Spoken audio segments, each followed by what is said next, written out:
국내 최대 교량인 인천대교에 최근 드럼통 1,500개가 설치됐습니다. 이딴 투신을 막겠다는 조치인데 이전에 서울 마포대교에선 난간 구조를 바꾸기까지 했습니다. 소중한 목숨을 잃지 않기 위한 보다 근본적인 방법은 없을지 임성재 기자가 보도합니다.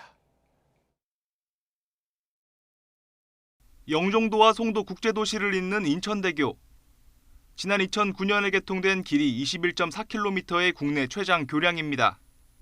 그런데 올해에만 투신 시도가 벌써 20건 가까이 발생했습니다. 투신 사고가 잇따르자 인천대교 측은 4천만 원을 들여 다리 위 갓길에 드럼통 1,500개를 설치했습니다. 통계상 투신 빈도가 높은 양방향 3km 구간에 차를 댈 수 없도록 일종의 장애물을 놓은 겁니다. 과연 이 같은 조치에 예방 효과는 있을까? 드럼통이 설치된 이후인 지난 10일 30대 남성이 장애물을 피해 차를 대고 다리에서 몸을 던져 의식을 잃었습니다. 이러면서 다른 장소처럼 추가 장치를 마련해야 한다는 지적도 나옵니다. 투신 시도가 잦았던 서울 마포대교가 대표적인 예입니다. 지난 2016년 끝이 구부러져 매달리기 어려운 1m 높이의 추가 난간을 설치하자 마포대교 자체의 투신 시도는 26% 정도 줄었습니다.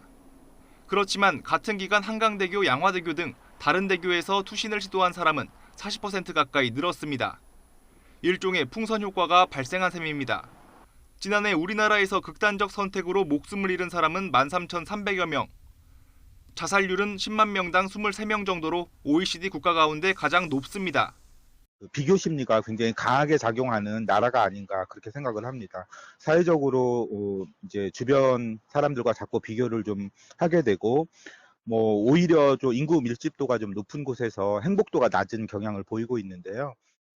때문에 소중한 삶을 포기하려는 사람들의 심리를 잘 헤아려 자살 방지 정책에 반영해야 한다는 지적이 나옵니다. YTN 임성재입니다.